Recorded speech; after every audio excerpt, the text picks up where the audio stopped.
Eh, Después de este inicio acelerado de la sesión de hoy, en el que pues, hemos tenido algunos problemas técnicos que ahora han conseguido solucionar en este impasse, en esta pausa que hemos tenido para el café, vamos a continuar con la sesión de hoy, la segunda sesión, que está dedicada a riesgos emergentes, IA de frontera, IA en la sombra, sesgos, alucinaciones, impacto ambiental, en fin, cosas que nos dejan a todos muy tranquilos en el desarrollo de la inteligencia artificial. Hemos querido en esta jornada abordarla. Es una jornada que es un ya complemento a la jornada que hicimos el año pasado sobre inteligencia artificial. La jornada del año pasado, pues bueno, la planteamos desde un punto de vista un poco más,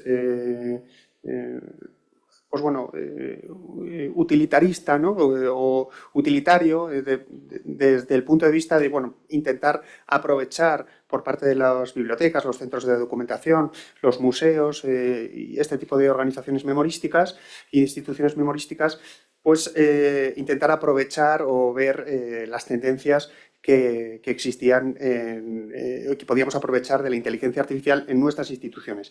En este caso, lo que vamos a hacer y lo que estamos haciendo ya, pues es abordar las distintas problemáticas que vienen asociadas con el uso de la inteligencia artificial y también intentar analizar pues, posibles soluciones, ¿no?, a esas problemáticas que nos vamos a encontrar a la hora de implementar la tecnología. Para ello vamos a contar con diversos expertos en la materia que voy a pasar a presentar a continuación. Y también voy a aprovechar para comentar un poco cómo va a funcionar la sesión. La sesión va a ser exclusivamente debate. Vamos a plantear una serie de preguntas. Por supuesto, estáis todos los asistentes, tanto online como en formato presencial, estáis invitados a participar activamente con vuestras cuestiones, con vuestros comentarios, preguntas. Aún así, de todas formas, al final de la sesión dejaremos un pequeño espacio para que podáis intervenir, o si nos queréis si queréis hacer un comentario a mitad de la sesión, pues también podéis hacerlo. Julio Igualador va a estar con un micro de mano que en un momento dado también os lo puede facilitar. Y, ¿qué más? Creo que no me dejó nada, así que voy a pasar a presentar a los ponentes. A mi derecha está Javier Sánchez Soriano, que es profesor e investigador en la Universidad Francisco de Vitoria. Es ingeniero en informática, máster en tecnologías de la información y doctor en inteligencia artificial por la Universidad Politécnica de Madrid. Su carrera combina la investigación en inteligencia artificial con la vocación docente y de innovación tecnológica. Tras su paso por el grupo Ingeniería del Conocimiento y Sistemas Inteligentes de la UPM, se incorporó a la Universidad Europea de Madrid, donde fue reconocido mejor docente en la Escuela de Arquitectura, Ingeniería y Diseño en el curso 2017-2018. Desde 2021 forma parte del profesorado de la Universidad Francisco de Vitoria, donde imparte asignaturas de inteligencia artificial, programación y sistemas distribuidos, además de participar en la comisión académica del nuevo doctorado en Ingeniería Industrial e Informática. Y recientemente ha fundado y dirige el grupo estable de investigación Advanced Artificial Intelligence Group. Bien, cierto, ¿verdad? Después tenemos también, en el medio de la mesa, tenemos a Rubén González, que es doctor en Inteligencia Artificial por la Universidad Politécnica de Madrid. Él ha desarrollado su actividad, su trayectoria en equipos de innovación en sectores como telecomunicaciones, la gestión de tráfico aéreo, el comercio electrónico, diseñando soluciones que combinan un alto rendimiento con fiabilidad en entornos reales. Además, también ha desarrollado, ha trabajado, se enfoca su trabajo en redes neuronales profundas, procesamiento del lenguaje natural, inferencia causal, visión por computadora y más allá del desarrollo técnico mantiene un firme compromiso con la inteligencia artificial responsable. Y me he confundido que Rubén está a la derecha de la mesa. Y en el centro tenemos a Antonio Luis Terrones Rodríguez, que es profesor e investigador en la Universidad de Valencia. Además de profesor e investigador en la Universidad de Valencia, ha sido profesor en la Universidad de Loyola de Andalucía, Pontificia Universidad Católica de Ecuador, Universidad Hemisferios y ha impartido docencia en otras universidades como en La Laguna, Universidad La Habana, la Centroamericana José Simeón Cañas y la Universidad de Costa Rica, entre otras. Su principal línea de investigación es la ética aplicada a la inteligencia artificial y recientemente se ha centrado en el estudio de los efectos ambientales de la infraestructura de la digitalización. Y bueno, habiendo visto sus perfiles, vamos a empezar hablando de sesgos. Sesgos que ya se han comentado esta mañana, pues bueno, la problemática de estos sesgos, ¿no? Es las tendencias de que un modelo pues genere resultados injustos que privilegien pues a unos grupos sociales frente a otros, ¿no?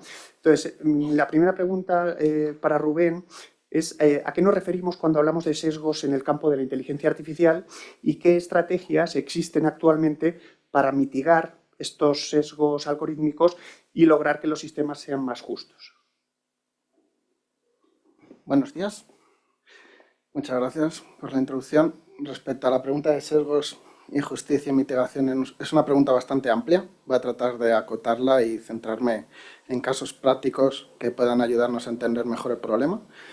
Pero cuando hablamos básicamente de sesgos es cuando algún factor o alguna característica, sobre todo cuando hablamos de sesgos que afectan a personas, suelen ser características demográficas, hablamos de raza, hablamos de sexo, pero pueden ser otro tipo de características que no son directamente las demográficas, como podría ser el código postal, también es un factor que puede afectar al sesgo. Entonces ahí hay muchos factores que afectan al sesgo y producen resultados diferentes que afectan de manera distinta a diferentes grupos demográficos. No me quiero centrar en personas porque los sesgos también afectan a otro tipo de situaciones, como podría ser en los recomendadores. Cuando vamos a comprar un producto, cuando estamos viendo un vídeo en YouTube y nos recomienda el siguiente vídeo, generalmente muchas veces no está relacionado con lo que estábamos viendo y suele ser un vídeo que va a producir más retorno económico para la plataforma o es un producto que está publicitado o genera ese posicionamiento privilegiado frente al resto. Y ahí esa discriminación, ese sesgo no está afectando a personas, pero está afectando a productos y impacta a empresas. Entonces hay muchos sesgos, pero generalmente cuando se habla de sesgos se habla de justicia. ¿Dónde se producen? Se producen en distintos puntos. Me voy a centrar en los más prácticos y en los que nosotros podemos atajar, pero afectarían en 3 puntos. Afectarían sobre todo los datos que hemos visto en la sesión anterior. Afectan a cómo se ha entrenado un modelo también, si se entrena de manera correcta o incorrecta, y también afectan a cómo se usa ese modelo. Me voy a centrar en la parte de los datos y en cómo se usa el modelo, que creo que es en lo que podemos actuar la mayoría de personas. Entonces, respecto a los datos, la mayoría de sesgos vienen por la interferencia de personas. Y los datos suelen estar generalmente mal etiquetados. Si estamos en el caso de contratación, cuando estamos contratando personal, los datos que se van a usar para entrenar una IA es el histórico de las contrataciones que ha habido. Y si esas contrataciones ya estaban sesgadas históricamente, por lo normal la IA va a estar sesgada. Y esos sesgos son los que llamamos cognitivos. Pero también hay un sesgo que no se está haciendo mucho caso y creo que en este ámbito afecta, que sería el sesgo de producción, que esto se refiere a cómo las personas producen contenido. Y no es el mismo contenido el que produce un niño de 10 años que el que produce una persona de 30 o 40 años. No es el mismo contenido el que produce un nativo que un no nativo, porque no se expresan de la misma manera, o diferentes personas con diferente situación demográfica se van a expresar de manera distinta. Y eso ya se ha empezado a detectar, que las IAs generativas detectan cómo te expresas y reaccionan distinto a cómo te estás expresando. Entonces ahí hay muchos sesgos que no son fáciles de acotar. Cuando hablamos de producción, de poner el modelo en producción y el último paso, aquí generalmente nos centramos en definir que los sesgos se producen cuando tú estás usando un modelo para un caso de uso para el que no estaba preparado.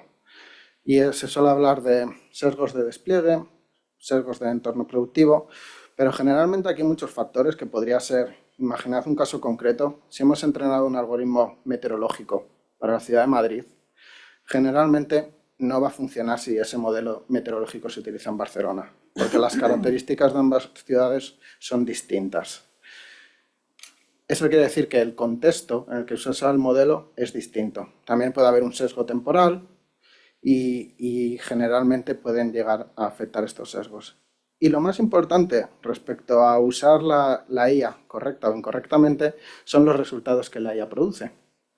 Estos resultados en el futuro se van a usar para alimentar futuras IAs. Ya se está hablando del colapso de usar tantos datos generados sintéticos que van a colapsar al final del entrenamiento, y la IA entrenada con datos sintéticos no funciona. Se está demostrando que no funciona. Entonces, eso que se suele llamar en inglés feedback loop va a empezar a ocurrir. Ya no van a ser las personas las que introduzcan sesgos, sino van a ser las máquinas. Y cuando hablamos de justicia, y aquí hay un tópico muy importante que es la transparencia, y está muy ligado con el último punto de dónde se producen los sesgos. La transparencia es un factor muy importante para reducir sesgos, porque el usuario tiene que entender con qué sistema está interactuando y cómo ese sistema funciona, qué datos va a utilizar, no cómo los va a utilizar, pero sí qué datos va a utilizar, cómo se va a producir ese resultado. Entonces, de cierta manera, hay muchas maneras de mitigar los sesgos. No me voy a centrar en las maneras técnicas, porque no podemos aplicarlas, pero hay muchas maneras de mitigar los sesgos que no son técnicas. Y es, por ejemplo, teniendo un equipo de desarrolladores diversos, haciendo toda tu documentación abierta, permitiendo que la gente interactúe con tus modelos. Por ejemplo, el sandbox que se ha mencionado esta mañana. A mí me gustaría, como usuario, como ciudadano individual, poder poner a prueba esos modelos o modelos usados en el sistema público, poder evaluarlos y poder ver cómo yo, cambiando ciertos valores, ese modelo se comporta de una manera u otra. Y es ahí donde la transparencia va a ayudar a la justicia de cierta manera. Entonces, yo creo que ahí hay muchos factores que podemos aplicar desde nuestro día a día que no siempre tienen que ser técnicos y nos pueden ayudar a resolver los sesgos que se están produciendo. Muchas gracias. En esto que decías, muy interesante el tema de la apertura de los modelos, que se está empezando a ver que en muchos casos esto que se llama open washing, ¿no? Que es que los modelos que incluso dicen ser abiertos, en realidad no son abiertos, ¿no? Porque hay determinados parámetros o determinadas áreas del modelo a las que no puedes acceder, ¿no? Y eso es un problema también importante. En este sentido, Antonio, ¿qué peligros plantean los sesgos tanto para las personas como para el desarrollo tecnológico? Bueno, buenos días. Yo tengo que decir que mi reflexión no va a ser, y mis aportaciones no van a ser estrictamente técnicas, porque mi formación es filosófica. Yo no soy ingeniero. Entonces, bueno, es bastante atrevido por mi parte afirmar algunas cosas, ¿no? Y por eso voy a partir de cierta prudencia epistémica, ¿no? Antes que nada me gustaría un poco cuestionar, ¿no? que reduzcamos las problemáticas de la inteligencia artificial a la cuestión de los usos. He estado en parte de la exposición anterior y también en lo que acaba de comentar Rubén, y se incide mucho en la cuestión del uso. Y se reduce a la inteligencia artificial al capítulo final, al de la aplicación, y también a la parte del diseño, pero a la cuestión del uso, ¿no? A lo aplicativo. Y pienso que, como otras tecnologías, hay que concebirlas como sistemas sociotécnicos, que están formadas por elementos técnicos, cables, software, hardware, también por cuestiones normativas, como ha señalado anteriormente Helen, pero también por cuestiones políticas y humanas, y económicas también. Por eso creo que cuando hablamos de sesgos hay que incidir en qué cuestiones políticas, qué intereses políticos son los que configuran los sistemas sociotécnicos. Porque cuando hablamos de los medios de comunicación o del impacto de los medios de comunicación en la ciudadanía durante el periodo previo a las elecciones, la influencia que tienen los medios y tal, a que no nos centramos solamente en el uso de la pantalla, qué uso hacemos de la pantalla en sí, en el uso, sino que hablamos de los grandes medios de comunicación, de las líneas editoriales, de qué intereses son los que motivan y configuran los discursos, etc. Entonces, por eso considero que es fundamental que cualquier valoración que se haga sobre el impacto social, por ejemplo, de los sesgos, tiene también que trascender una cuestión técnica, porque la cuestión técnica es necesaria, ¿no?, pero no suficiente para poder valorar qué impacto tienen los sesgos. Antes Rubén hizo una pregunta a Helen en torno a algo así como ¿qué diferencia había entre los controladores humanos o algo así y el factor humano y el reclutador humano y la inteligencia artificial reclutadora? Bueno, yo considero que una de las principales consecuencias es la magnitud de los resultados que arroja una inteligencia artificial, que son mucho más amplios, son mucho más profundos en la magnitud de los resultados que arroja un sistema de IA. Y por lo tanto, pues nos compromete más una inteligencia artificial que una máquina, porque es un altavoz mucho más grande, ¿no?, que una persona, ¿no? En ese sentido, pues,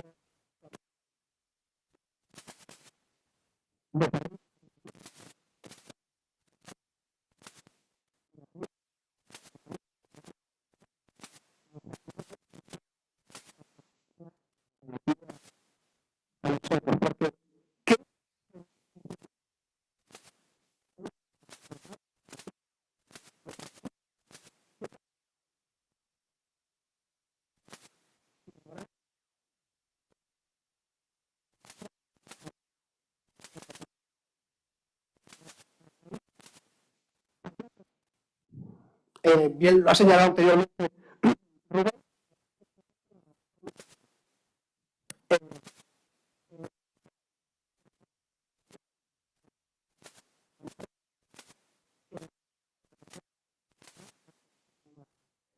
inteligencia artificial. Y los dos criterios que la experiencia, el nivel de estudio. Esa es posible que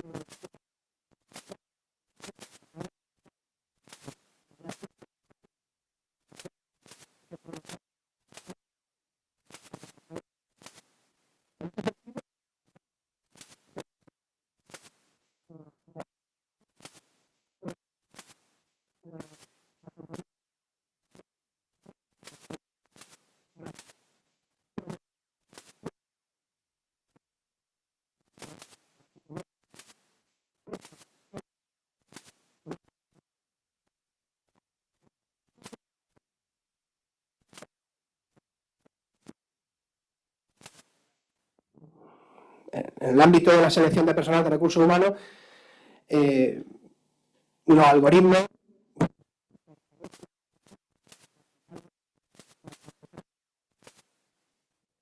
y no tanto. Entonces, bueno, frente a los riesgos, las amenazas, la incertidumbre, pienso que lo necesario, una de las claves está en el diseño de estas máquinas. Muy interesante tu reflexión, desde luego que hay que tener en cuenta esto que comentas. Precisamente, además, muy relacionado con esta cuestión de la incertidumbre, está precisamente también la cuestión de la explicabilidad que ha abordado esta mañana Helen, que es realmente importante, ¿no? Tenemos estos problemas de caja negra en los grandes modelos de lenguaje, no sabemos muy bien cómo funcionan, no tenemos esa trazabilidad de la idea, ¿no?, para al final que cuando nos ofrecen un resultado, un output. Y en ese sentido me gustaría saber, pregunto a Rubén, el por qué es tan importante la inteligencia artificial explicable y qué avances se están produciendo en este campo. A ver, la inteligencia artificial explicable era muy buena hace 2 años. Se podían explicar la mayoría de algoritmos que se utilizaban y yo he utilizado y podíamos entender. Al final la explicabilidad lo que busca en la IA es tratar de entender el patrón que está afectando a tomar la decisión y qué características te están ayudando a tener ese resultado positivo y qué características te están ayudando a que tu resultado sea negativo. Entonces, hasta hace un par de años yo diría que la explicabilidad era muy buena. Desde que se usan los LLMs, la explicabilidad es muy mala. Y generalmente porque la mayoría de los LLMs que se están utilizando hoy en día son a través de proveedores de LLMs. Es a través de OpenAI, de Gemini, de cualquier proveedor que a través de un API tú utilizas ese modelo. Pero tú nunca llegas a tener ese modelo y para poder hacer explicabilidad necesitas interaccionar directamente con el modelo. Entonces la explicabilidad se ha convertido hoy en día en un factor bastante importante. A mí aquí, respecto a la explicabilidad, me gustaría dar 3 claves porque con los LLMs la explicabilidad va a ser muy difícil o bastante complicada. Pero existen otros factores como la transparencia o la interpretabilidad, que son al final los que desembocan en explicabilidad. Entonces, si hablamos de transparencia, cuando se desarrolla, por ejemplo, un sistema de reconocimiento facial, si tú desarrollas ese sistema de reconocimiento facial simplemente para reconocer caras de personas blancas, no hay ningún problema en el que no se reconozcan caras de personas de otras razas o etnias, siempre y cuando tú lo dejes claro, tú digas los datos que has usado para entrenarlo, esté registrado y tu caso de uso en el que lo vayas a usar sea seguro. En cambio, cuando ese modelo, si se utiliza en un entorno no controlado y vas a tratar de usar para reconocer caras para las que no ha sido entrenada, es cuando tendríamos un problema de riesgos. Por eso la transparencia es importante. Interpretabilidad es un concepto bastante más complicado porque es tratar de abordar cómo matemáticamente el modelo funciona. Simplemente eso, las matemáticas que hay detrás del modelo. Y la explicabilidad ya serían los factores que importan. Aquí me voy a ir a un caso militar de vigilancia donde se pueden llegar a producir sesgos y juntamos la explicabilidad con la transparencia. Por ejemplo, los sistemas de vigilancia que tratan de detectar que personas sean potencialmente más peligrosas que otras, en el caso de terrorismo, al final van a tratar de clasificar a las personas y las van a clasificar por su estética, porque no saben más de ellas más que la estética que han visto. Si tú utilizas un modelo que no tiene la transparencia suficiente para ser usado y todas las etiquetas que se han usado para indicar terroristas son de un origen concreto, el algoritmo solo va a detectar como terroristas esas personas. En explicabilidad lo que buscaríamos es que nos dijera qué factores le están importando, qué rasgos, igual una persona con barba tiene más potencialmente probabilidades de ser terroristas que una sin barba, y ahí la explicabilidad sería, pues lo estoy detectando por la barba. Y puede ser un factor correcto, puede tener sentido, pero hay que saber entender qué es lo que me está lanzando el resultado del modelo. Porque al final, en esos sistemas, por ejemplo, simplemente va a ser la estética. Muchas gracias.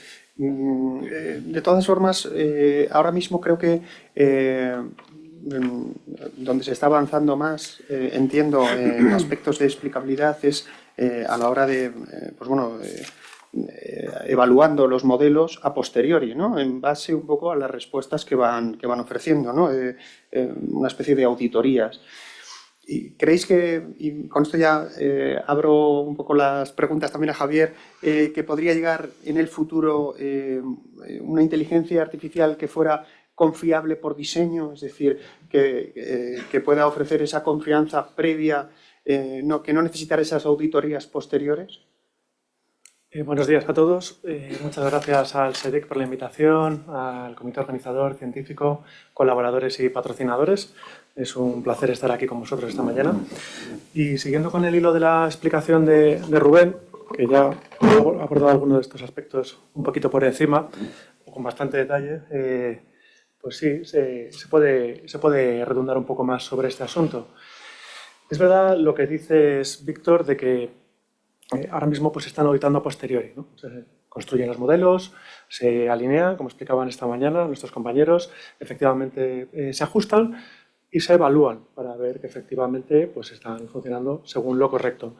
Estas evaluaciones, además, pues, tratan de abordar diferentes aspectos, ¿no? Desde la seguridad, quizá, pues, que pues que efectivamente estén haciendo lo que deben y demás. ¿Cuál es el problema que tenemos? Que resaltaba Víctor, que efectivamente pues estamos supeditados a proveedores, ¿no? Porque al final, no nos vamos a engañar, los que están desarrollando este tipo de modelos son 4 o 5, 6 si me apuras, estamos empezando a intentar meter la cabeza otros actores, pero está claro que el mercado pues, está totalmente dominado y si lo queremos utilizar pues no nos queda más remedio que suscribirnos a estos servicios. Entonces, bueno, dado que la regulación y la legislación aprieta y los usuarios cada vez más conscientes de la brecha que hay, pues también quieren saber, esto está empujando a que estos grandes fabricantes, estas empresas que desarrollan los modelos, estén teniendo en cuenta pues, este aspecto de la explicabilidad, ¿no? ¿Por qué me llega este resultado? ¿Cómo ha llegado el modelo hasta aquí? ¿Cuál ha sido su cadena de pensamiento? Es una expresión que quizá conozcáis y bueno, incluso si me apuras, eso lo hilaría quizá con algún elemento posterior del debate, cuáles han sido sus fuentes, ¿no? y cómo ha llegado pues, hasta este punto. En este sentido, nos encontramos en plena transición. Las auditorías van a continuar y poco a poco se van desarrollando modelos que sean pues, más explicables. En parte, algunos casos ya empiezan a ser de dominio público. Ciertas herramientas, pensando por ejemplo en un Perplexity o quizá depende de la configuración que tengáis de ChatGPT, si sois usuarios hay veces que sí que puedes pedirle que te ofrezca parte del razonamiento que está haciendo, va mostrando el código que está ejecutando, porque pues, para hacerte un documento, generarte una tabla, todo pasa por interpretar el contexto que le estás dando, el conocimiento que tiene y finalmente pues, generar una respuesta y visualizártela de una manera adecuada, ¿vale? O sea que en parte esa trazabilidad está apareciendo, pero es muy limitada. En este sentido, se pueden hacer cosas para, por un lado, fomentar la transparencia, pero también proporcionar unos sistemas pues, que sean más seguros, robustos y mitigar los riesgos. Y hay varias áreas, pero quizá 3 principales podrían ser incorporar la trazabilidad como parte del entrenamiento. Los modelos están entrenados a generar respuestas, pero también ir explicando cómo las van haciendo. ¿Vale? Estos están pues, haciendo avances. Otras serían los sistemas híbridos, combinar pues, grandes modelos de lenguaje con otros mecanismos de IA más tradicional, como la IA simbólica y demás, pues que aplicando ciertas reglas bien conocidas, pues que puedan proporcionar también estas explicaciones, ¿vale? Y además, como no puede ser de otra forma, ya salió esta mañana varias veces, pues los marcos que precisamente pues, ahonden en estos aspectos, ¿vale? O sea, bueno, estamos en plena transición, pero irá llegando. Bueno, a mí me gustaría comentar una cosa al respecto de la explicabilidad. Y es relacionar en términos políticos la explicabilidad con la rendición de cuentas, ¿no? Porque, bueno, la rendición de cuentas también se encuentra estrechamente vinculada a la cuestión de la trazabilidad. ¿Hasta qué punto es conveniente, no solamente ya aceptable moralmente, sino que hasta qué punto es conveniente introducir en el espacio público sistemas de los que realmente no conocemos, o sea, no conocemos verdaderamente en muchos casos cómo funcionan, porque no podemos garantizar el conocimiento de su trazabilidad. O sea, en fin, nosotros cuando disponemos en el mercado de un nuevo medicamento, porque las autoridades sanitarias conocen qué efectos tiene ese medicamento sobre el cuerpo, qué posibles efectos secundarios tiene, quién lo comercializa, tiene que ser una empresa autorizada. Es decir, igual que con un alimento, cuando se introduce un nuevo alimento en la Unión Europea, pues tenemos que disponer de cierta trazabilidad.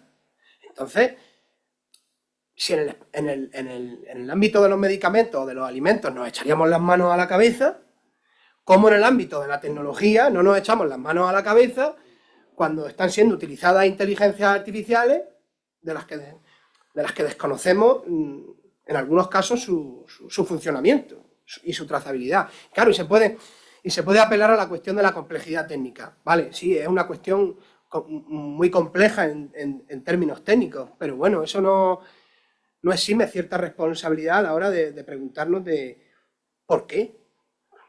¿Por qué toleramos en el ámbito de la tecnología la introducción al espacio público de estas tecnologías y por qué no toleramos la introducción de un medicamento, de un nuevo alimento? Yo tengo una respuesta que por lo menos que pienso que puede ir en esa línea, ¿eh? Y es que, claro, la diferencia con la introducción de un nuevo alimento o sea, yo haría un símil. Es como si la inteligencia artificial sería un medicamento que te diera superfuerza o que te diera superinteligencia. Entonces, ahí posiblemente mucha gente correría el riesgo, ¿sabes? Eso es desde mi punto de vista, ¿eh? Porque es cierto que vamos un poco con una venda en los ojos respecto al uso de este tipo de tecnologías, pero claro, por otra parte nadie quiere quedarse atrás, ¿no? Todo el mundo quiere ser el primero en subirse a la ola, ¿no? Y ese es un poco, estamos, desde mi punto de vista, estamos en la búsqueda de ese equilibrio, ¿no? Podría ser. Bueno, lo que creo que, en fin, sin la necesidad de ser tecnófobo, creo que en muchas ocasiones pecamos de un tecnooptimismo excesivo que nos dificulta precisamente ver determinadas cuestiones en relación a los impactos y a los efectos. Porque, ¿por qué tenemos que asumir necesariamente determinados riesgos? En el ámbito de los medicamentos, hay medicamentos con los que no asumimos riesgos porque no podemos exponer a la ciudadanía a determinados riesgos. ¿Y por qué en el ámbito de la IA sí? Pienso que como sociedad deberíamos formularnos esa pregunta. Ahí también, en tu comentario, está implícita la cuestión del progreso. Es que si no nos quedamos atrás.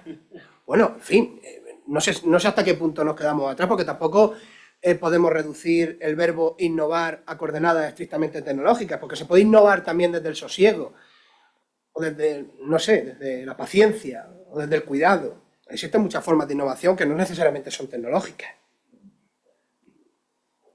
Desde luego es una buena reflexión. Desde mi punto de vista creo que estamos también imbuidos en este tecnosolucionismo, ¿no? En el que vamos todos, nos subimos todos a la tecnología muy pronto y en muchas ocasiones, evidentemente, pues con resultados como los que a veces vemos, ¿no? De hecho, otro de los temas que quería sacar precisamente es el problema de las alucinaciones, ¿no? Alucinaciones que están también en cierta medida o que han sido mitigadas, no del todo evidentemente, pero por estos nuevos modelos de razonamiento que se están presentando, que se han presentado a lo largo de este año y que incluso algunos de ellos se puede observar que han incorporado ya no de forma totalmente transparente, pero sí algunos aspectos de la trazabilidad, de cómo van. No sé si habéis visto en los últimos modelos de OpenAI que cuando le haces una consulta, creo que es los modelos, el Thinking 5.1 o algo así, ya te aparece cómo va, o sea, cuál es el proceso de pensamiento que está haciendo internamente, ¿no? No lo hace por completo, pero sí que ya empieza a verse pues bueno, un cierto avance. En cualquier caso, los problemas de las alucinaciones, de los horrores, siguen estando ahí. Evidentemente se han reducido, ¿no?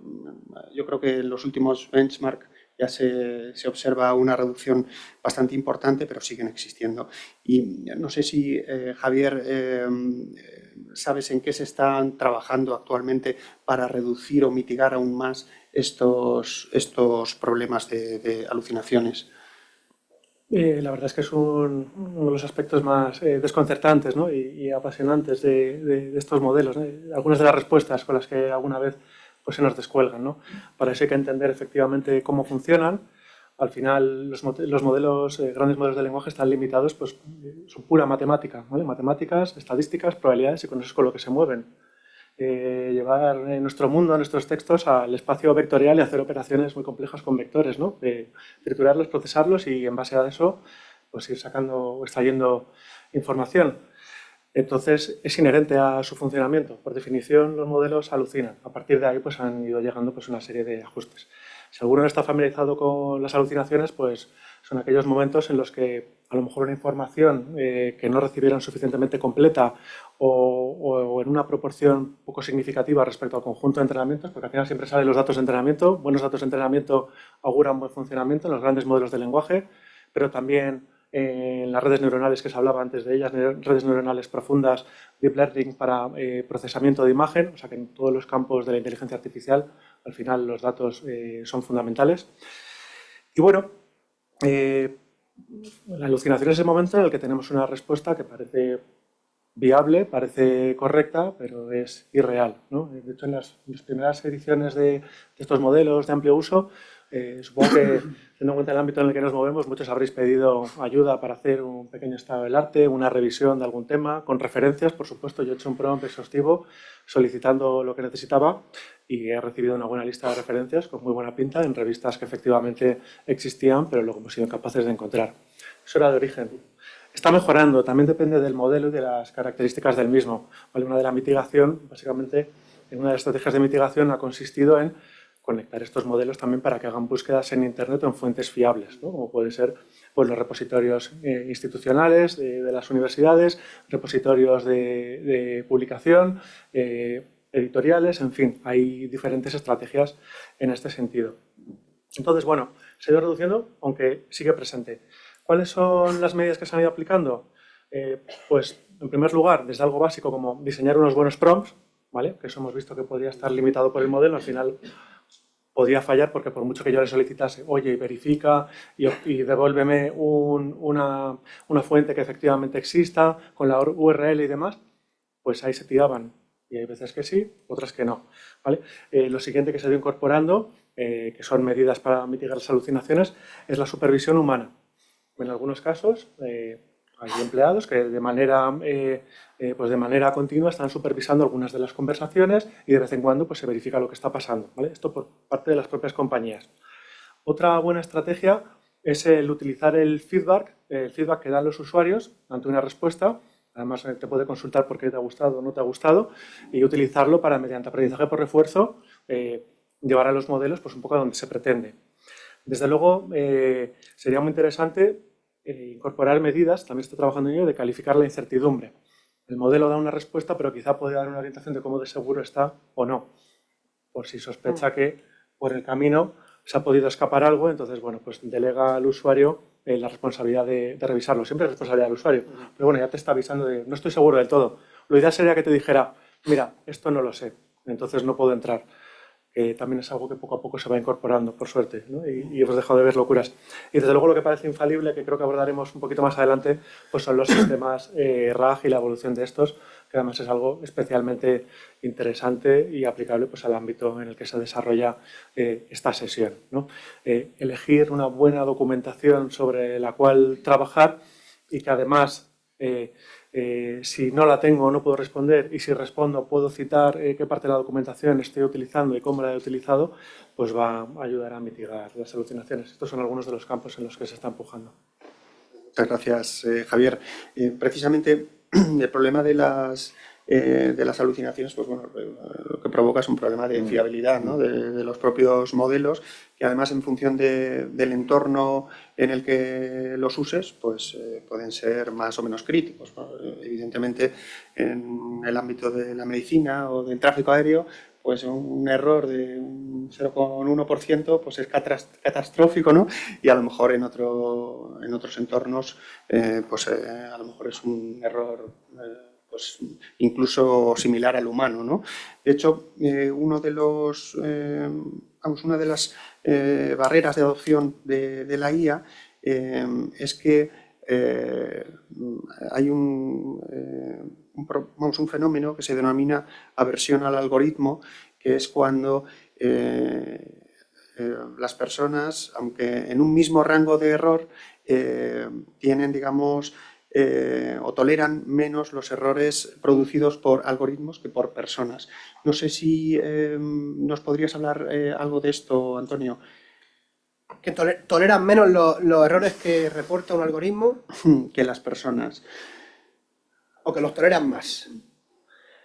En fin. O sea, toleran menos, la versión al algoritmo es que toleran menos los errores de los algoritmos que los errores de las personas. Bueno, yo en esta cuestión de las alucinaciones, yo me lo quiero llevar al terreno de la educación y de la inteligencia artificial generativa. Es que yo en muchos casos, con situaciones con las que me encuentro con mi alumnado, es a que toleran más y mejor que un algoritmo se equivoque, es precisamente lo contrario.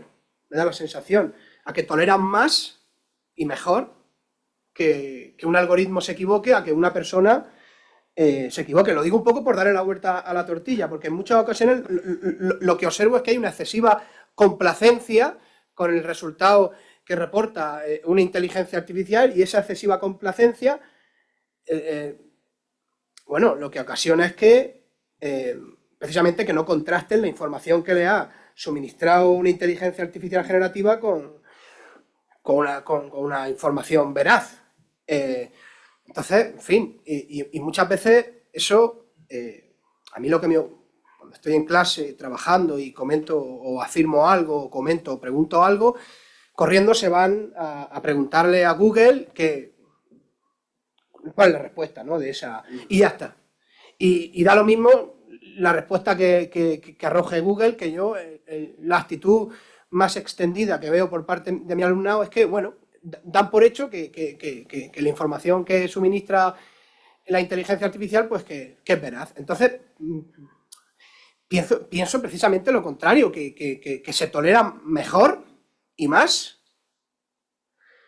a la máquina que en otros casos, porque...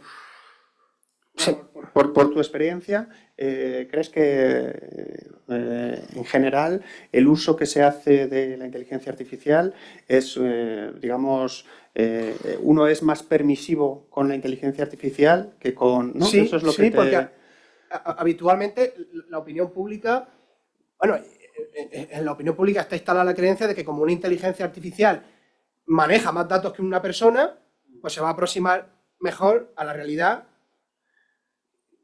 que una persona. Entonces, claro, ahora estoy pensando que pueden haber algunos casos en los que las personas desconfíen de la inteligencia artificial. A mí ahora mismo no se me ocurre ningún caso en el que en el que las personas desconfíen de la IA. Si vosotros tenéis algún ejemplo, yo lo agradecería. Seguramente tenéis muchísimos ejemplos en los que las personas desconfían de la IA, pero cuando hablamos de las personas, me gustaría que pensáramos en la gente corriente. No solamente en los investigadores, en los expertos, porque claro, ustedes saben cómo funciona la máquina, pero la gente habitualmente, la gente corriente, pues habitualmente tiende a confiar en la máquina, por aquello de que maneja muchísimos datos. Además, cada día más hay una narrativa instalada en el espacio público que precisamente lo que incentivan es esa creencia. Yo en mi experiencia, también docente, tengo la experiencia de los chavales que tengo en clase, de diversos grados. Es verdad que en mi caso son todos del área TIC, ¿vale? Eso quizá condiciona. Son totalmente convencidos de la tecnología. Lo dan por bueno. Incluso tiene el apodo de Chati, ¿no? Parece uno más de la familia, de la pandilla. Entonces, lo que sale de ahí, palabra Chati. Con las mismas es verdad que también toleran bien cuando uno no sabe o se equivoca, mientras que lo gestionemos con humildad, pero... Ya no me lo buscan en Google. Cuando lo has dicho me ha encantado, porque ya los chicos no nos buscan en Google, van directamente a la generativa a hacer las búsquedas. Rubén, yo voy a dar mi opinión. Fuera del mundo académico, sí que creo que la IA generativa ha dado un cambio. Probablemente ChatGPT haya sido la herramienta con mayor adopción de la historia y todo el mundo ha confiado y ha querido usarla desde el principio. Incluso gente adulta, más mayor, jóvenes o no, y creo que la IA generativa tiene un cambio. Pero te voy a dar un caso. Tú cuando llamas para que te atiendan por teléfono, ¿qué prefieres que te atienda? ¿Una persona o una IA? Sí. Entonces ahí hay un caso en el que todos queremos que nos atienda Está bien, una persona, porque la IA se va a equivocar, no nos va a arreglar la factura o no va a cambiar los datos como queremos. La persona tampoco. Pero bueno, ya tienes a alguien que al menos estás interactuando con él con más confianza. Y luego en el mundo empresarial y relacionado con las alucinaciones, la IA siempre ha tenido errores. Nunca ha habido una IA que funcione al 100% y lo que se busca es el 80%. El problema de la IA generativa y las alucinaciones es que se usan para cualquier cosa. Y cuando tú la acotas a un entorno controlado y un caso de uso muy concreto, la IA puede llegar a funcionar con 0% de alucinaciones. Lo que es normal es que si tú le preguntas por un caso súper concreto que está pasando en tu ciudad o un dato histórico muy concreto, lo normal es que no se lo sepa y por eso alucina. Entonces, yo creo que hay que tener cuidado con cómo se usa, pero es normal que se equivoque. Sí, en muchas ocasiones también el problema es también lo que comentaba Javier, que es que te va a dar respuesta sí o sí, ¿no? Y entonces, solucionar también esa cuestión, ¿no? Hacer que en un momento dado la IA sea capaz de asumir que no sabe algo antes de darte cualquier cosa, eso sería también un avance importante, ¿no? Pienso yo. Vamos a cambiar el tercio, si os parece bien. Vamos a hablar ahora de impacto ambiental y de impacto social, que también es muy importante. Esta mañana Juan Francisco creo que ha comentado que se iban a implementar o que ya estaban abiertos 2 centros de datos, ¿no? Uno creo que allí sí, ¿no? Fábricas de IA, ¿no? Esto es. Y a mí me gustaría enlazar esto, ¿no? Que es la posibilidad de que haya empresas e instituciones que puedan desarrollar sus propias inteligencias artificiales gracias a este tipo de infraestructuras que favorece la administración, pero enlazarlo con el impacto en la huella de carbono, el impacto en el gasto energético, el impacto en el gasto de agua que pueda conllevar este tipo de estructuras o de megaestructuras que en muchas ocasiones, posiblemente no sea en el caso en España, ¿no? Pero en muchas ocasiones pues sí que acaban sufriendo determinados países o determinadas regiones que precisamente son las que luego menos aprovechan esos desarrollos tecnológicos, ¿no? Entonces, en ese sentido, hoy tenemos la suerte de tener a Antonio Luis, que es precisamente experto en esto, y a mí me gustaría que nos dijera pues, qué efectos está teniendo la materialidad de la inteligencia artificial en las sociedades actuales y en el medio ambiente. Bueno, a ver, habitualmente cuando dialogamos sobre la inteligencia artificial, los discursos que influyen en nuestras opiniones inciden fundamentalmente en cuestiones intangibles e inmateriales. Por eso hablamos de algoritmos, hablamos de energía, hablamos de datos, hablamos de la nube, de cosas que aparentemente pues, no son tangibles. En cambio, si lo que queremos es problematizar o pensar qué tan sostenible es la inteligencia artificial, creo que es conveniente que atendamos a su materialidad, a su infraestructura material, porque la IA pues, está compuesta de materias primas que se extraen de minas, está alimentada por grandes cantidades de energía eléctrica y también está refrigerada mediante agua. Entonces, creo que es conveniente, en vista de los desafíos ambientales que enfrenta la humanidad y de la transgresión de los límites, de algunos de los límites planetarios, creo que es conveniente cuestionar todo el aparataje de infraestructuras que sostiene nuestra sociedad digital. En ese sentido, tanto si atendemos a la sostenibilidad social y económica como a la sostenibilidad ambiental de la inteligencia artificial, bueno, actualmente es posible que la inteligencia artificial no sea sostenible, ni en términos medioambientales, ni en términos sociales, ni económicos. En términos sociales y económicos, no es sostenible porque en el mundo, en lo relativo al desarrollo de la IA, de la digitalización, hay un desigual reparto de beneficios y cargas. Para que en el hemisferio norte los países podamos desarrollar todo este aparataje de lo que conocemos como la sociedad digital, hace falta que desde otras partes del planeta pues nos suministren los denominados minerales de sangre, que se extraen en lugares pues con altas complejidades en lo relativo a la violencia, como puede ser África, el sudeste asiático, etc. Hay un desigual reparto de beneficios y cargas, porque como bien señalabas tú anteriormente al comienzo,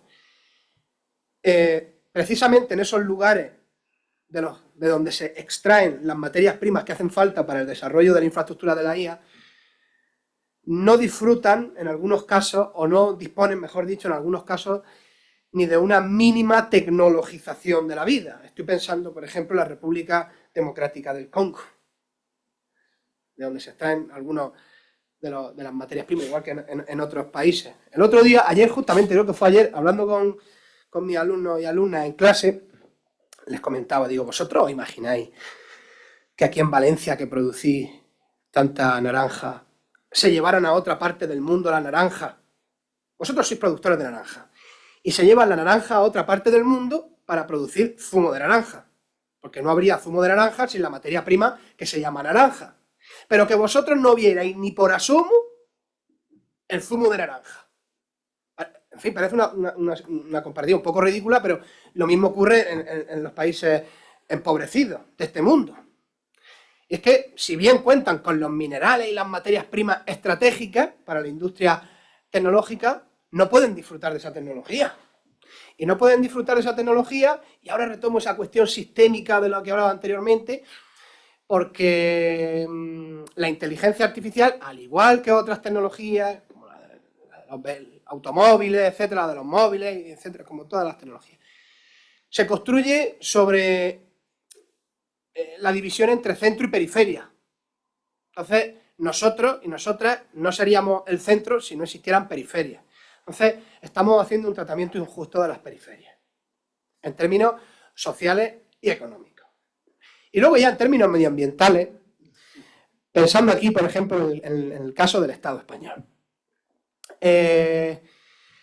Los centros de almacenamiento y procesamiento de datos de la Comunidad Autónoma de Aragón.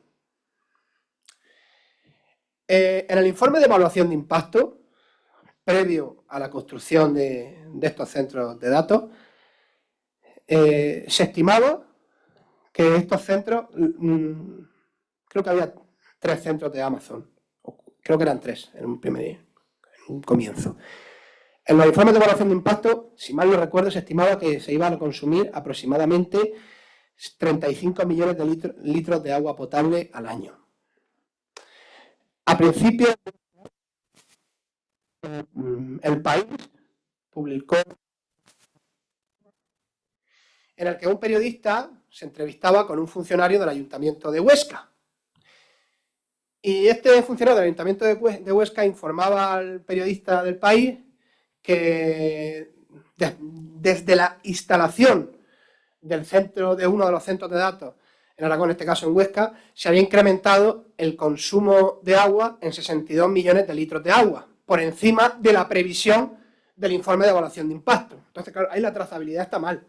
O sea, que no hace, ahí la explicabilidad también está fallando en esa cuestión, porque tampoco nos están contando qué tanta agua está consumiendo. Es verdad que siempre hay una cuestión de reajuste y tal. Y luego, bueno, pues hemos visto que han solicitado al Gobierno de Aragón incrementar la disposición, el acceso al agua potable. Entonces generan un problema, porque con el aumento de la sequía, con el aumento del estrés hídrico, como resultado de la agricultura intensiva, de la ganadería intensiva, ahora viene también un sector que también, bueno, pues consume muchísima agua. Y pienso que es conveniente que pensemos, las poblaciones, los pueblos de este país, hasta qué punto podemos asumir, en un contexto de estrés, de incremento del estrés hídrico, como resultado de la sequía, pero también de la agricultura intensiva, de la contaminación de los acuíferos, de la ganadería intensiva, hasta qué punto estamos dispuestos a asumir un incremento de ese estrés y de ese riesgo. Por comentar alguna cuestión relativa a la sostenibilidad. Porque los centros de datos son IA también, porque la IA no existiría sin los centros de datos. Entonces, si vamos a un polígono en el Burgo o en Huesca, pues, y queremos tocar la IA, pues, podemos acercarnos, no podemos acercarnos porque hay mucha seguridad, pero podemos ver que se puede tocar la IA, que no es una nube ni algo intangible. que bebe agua la IA. Sí, no, desde luego. Es un problema por abordar, es un problema que además en Estados Unidos ahora mismo, actualmente, que no tienen ningún tipo de cortapisa ni de limitación ninguna, pues están creando o fomentando la creación de centros de datos, además justo al lado de centrales energéticas diversas y tal. De hecho, si no recuerdo mal, creo que Meta incluso estaba invirtiendo directamente en la creación de centrales energéticas directamente para alimentar el desarrollo de sus inteligencias artificiales. Sí es cierto que aunque sea poco, pero es posible que la inteligencia artificial también aporte algún beneficio en el ámbito o en el impacto en el medio ambiente, precisamente porque sí que se han creado o se están creando avances o determinados modelos que ayudan pues, en la previsión de gasto energético, en la previsión también de consumo de agua, o modelos en fin, que pueden ayudar por lo menos a mitigar un poco este impacto ambiental. Yo no sé, creo que además tú en tu grupo de investigación habéis publicado algún paper sobre esto, ¿no? ¿Verdad? Si nos puedes comentar un poco algún avance. Genial, yo te cojo la palabra, Antonio, porque lo que has dicho me resulta muy interesante. Hablamos mucho de la nube, ¿no? En la nube están mis fotos, en la nube están los algoritmos, en la nube están los sistemas de inteligencia artificial, ¿no? Pero la nube no deja de ser una nave, efectivamente, una nave gigantesca llena de ordenadores de otro, ¿no? Pero al final la IA está ahí. Pasamos por una fase en la que todos disponíamos de nuestro hardware, ¿no? Las instituciones, las universidades, el famoso CPD, centro de datos. Esto se fue diluyendo, la tendencia a pasar hacia pues modelos de tenerlo subcontratado en la nube, quizá los elementos mínimos esenciales de mi compañía, pues por ser lo más privado, o quizá mi propio modelo de negocio, mi información más sensible la mantenía, pero con una combinación híbrida. Y sin embargo, ahora parece que estamos pasando otra vez a esto, porque para poder desarrollar, como hablábamos esta mañana, ¿no? El modelo ALIA, y nos decía Juan esta mañana, ¿no? Los desarrollos de IA en España y en otros sitios, pasan por volver a hacerse con ese hardware y esos ordenadores, porque no es algo que pueda delegar en un tercero, los necesito, ¿no? Y eso nos lleva a ese consumo desmedido. Yo quiero ser optimista, porque es verdad que esto es terrible, gastamos mucha electricidad, se consume agua, se calienta el agua, porque también se han hecho experimentos directamente de sumergir los servidores bajo el mar, refrigeración pasiva, sin gastar electricidad, porque hasta que subiendo la temperatura del mar. Eso afecta al entorno, ¿no? De donde están los servidores instalados, más evaporación, lluvias torrenciales, o sea que al final nos metemos en una dinámica que es complicada. O sea que estamos en la dualidad de la IA, ¿no? Por un lado su coste energético, y sin embargo sí que se puede aplicar, y de hecho se está aplicando, y tiene un gran potencial para tratar de reducir pues, estos costes energéticos o afinarlos. Sin ir más lejos, está presente en muchos sistemas esenciales para nosotros, ¿no? Y solo nos acordamos de ella cuando falla. La generación eléctrica es un pool súper complicado donde hay un montón de actores que producen electricidad de diferentes formas, pero sin embargo se basan en un sistema de subastas teniendo en cuenta la previsión del día siguiente, teniendo en cuenta los datos históricos. Son modelos de IA los que están generando esa previsión, y en base a esa previsión se articula el mercado. Es verdad que hay márgenes, ¿no? O debería haber más márgenes. Ya hemos visto el día del apagón que a lo mejor alguien tocó donde no debía, el algoritmo hizo una suposición incorrecta, o no teníamos margen para inyectar energía en la red, pero funciona razonablemente bien, a pesar de todo, ¿vale? O sea que la optimización energética, ver dónde se puede producir, hacer modelos de predicción para mantenimientos preventivos y que no nos quedemos sin la producción porque los equipos se mantienen adecuadamente porque estaba previsto que les tocaba y no cuando se han averiado.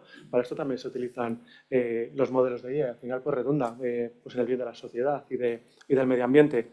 Los modelos climáticos, no podemos obviarlos. La predicción meteorológica se tiene en cuenta. Si no va a llover, no puedo soltar agua para generar energía limpia, ¿no? Si no hay viento, no voy a poder aprovecharme los aerogeneradores. Todo eso se tiene en cuenta.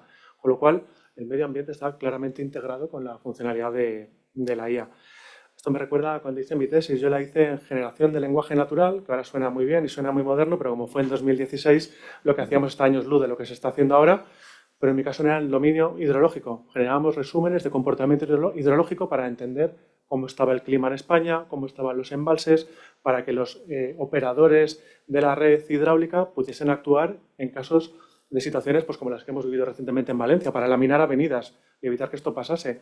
O sea que los modelos también están ahí. Luego ya tienen que acompañar las infraestructuras, ¿no? La obra civil y demás, pero esto se tiene en cuenta también para este tipo de actuaciones, con previsiones, con proyecciones de lo que puede suceder y luego además con el seguimiento, y ahí están trabajando modelos de IA.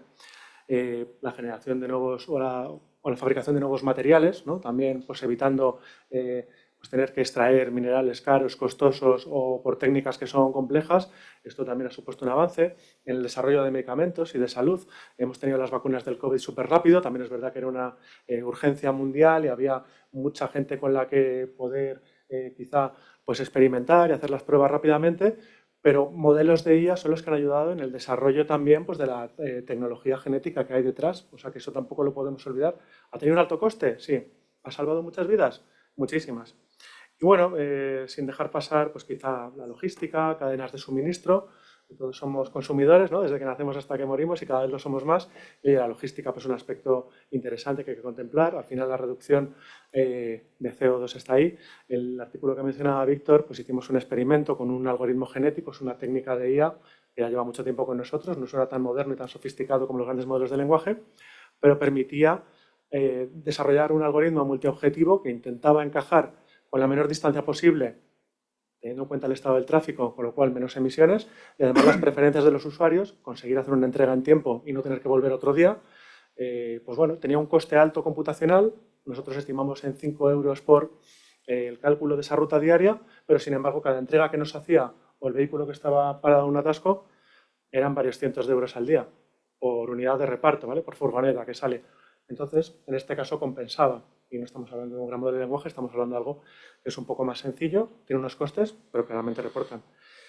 Y bueno, ya por cerrar un poco esto, los grandes modelos son auténticos monstruos y dinosaurios, pero se están haciendo esfuerzos también para segmentarlos y partirlos en diferentes unidades funcionales y no activar todo el modelo en cada consulta, sino simplemente las áreas que estén más afectadas. Y bueno, siguen consumiendo mucho, entrenarlos cuesta cantidades ingentes de energía, pero poco a poco se va también reduciendo un poco su coste de funcionamiento. Luego, una vía... Sí, bueno, yo un poco me gustaría cuestionar el recurso a la eficiencia. Es verdad que los vehículos, los coches cada vez son más eficientes porque contaminan menos, los vehículos que vemos... O contaminan en otro sitio, ¿no? Claro, claro, es que la cuestión es esa.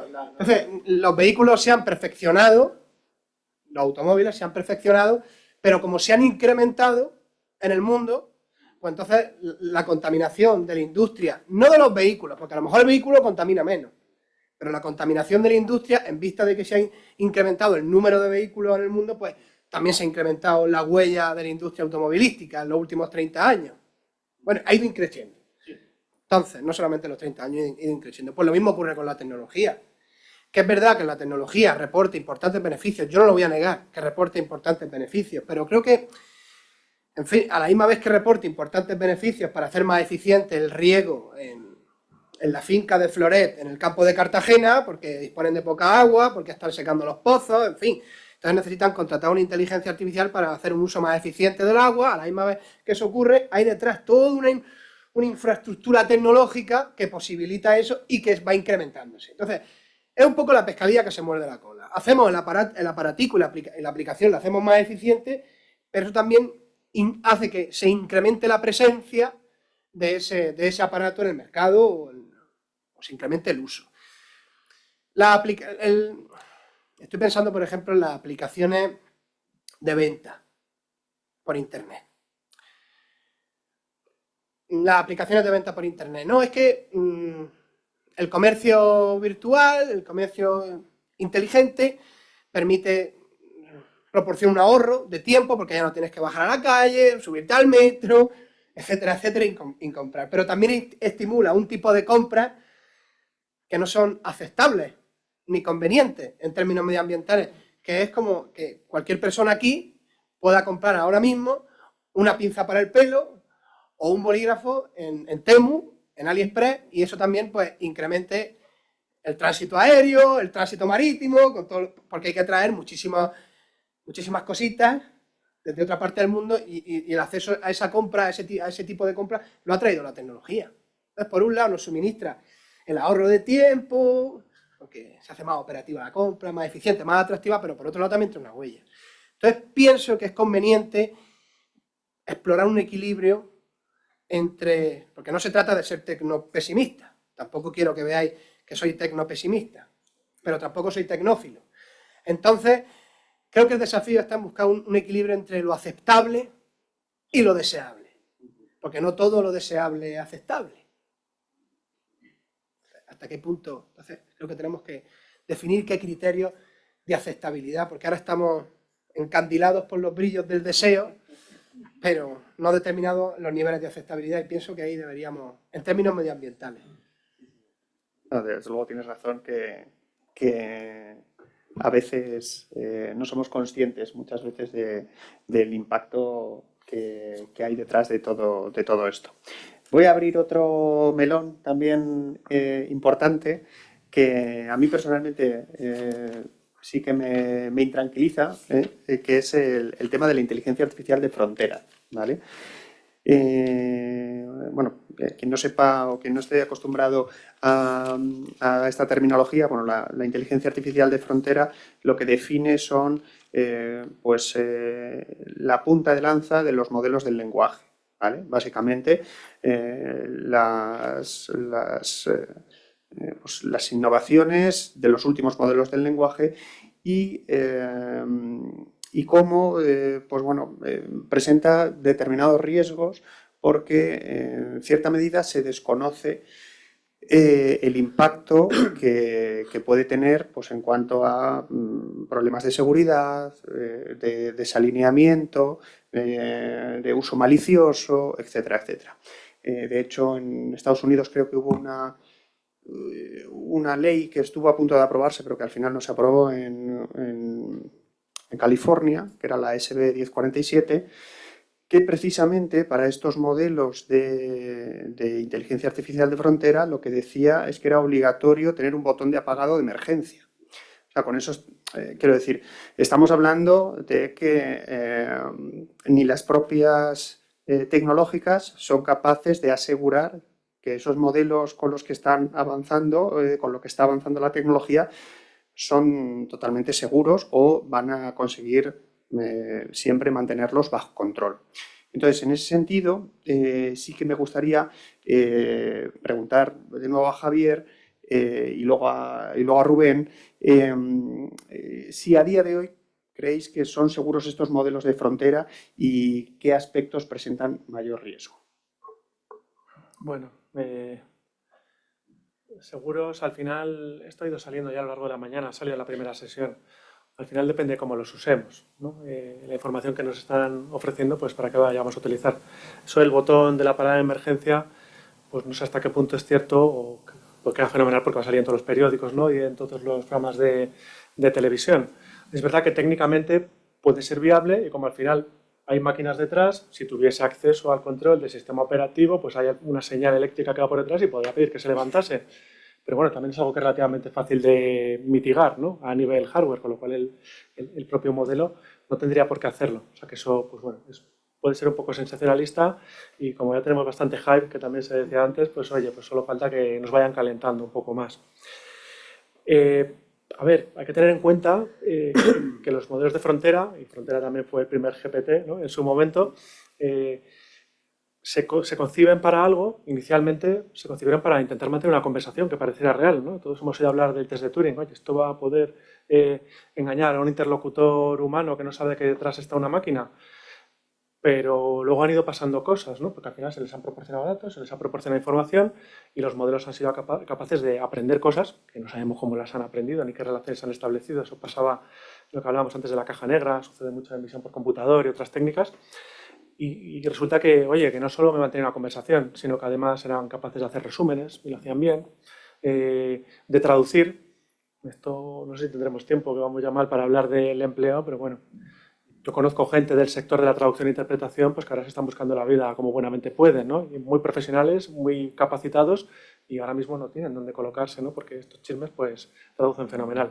Entonces, bueno, dicho lo cual, pueden tener riesgos, que es como lo que habríamos. Los riesgos están ahí, creo que dependen más del uso que se haga de los mismos.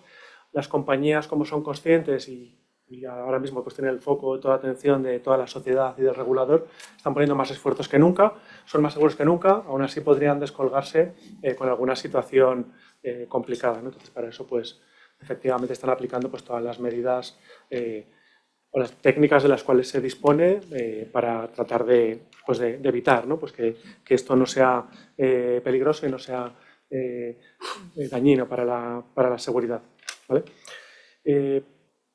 Ejemplos así como más evidentes que podemos tener, el desalineamiento, ¿no? Por poner un ejemplo que además podemos llevar al sector, ¿no? de la información y la bibliotecometría y demás. Esto podría generar pues, que un sistema no diese las respuestas que de forma natural los usuarios esperasen que les fuesen a dar no buenas respuestas, sino otras que quizá pues, no fuesen las más adecuadas. Podemos pensar en una base documental de mucha calidad, con una documentación muy relevante, y que el modelo, a pesar de que pues, se le ha proporcionado la información, los datos, se ha entrenado con Mimo, pues finalmente pues, me genere un resumen o me proporcione una información que le he solicitado en base a los datos más consultados y no necesariamente a los más relevantes ni los que tengan un mayor valor histórico o para el registro.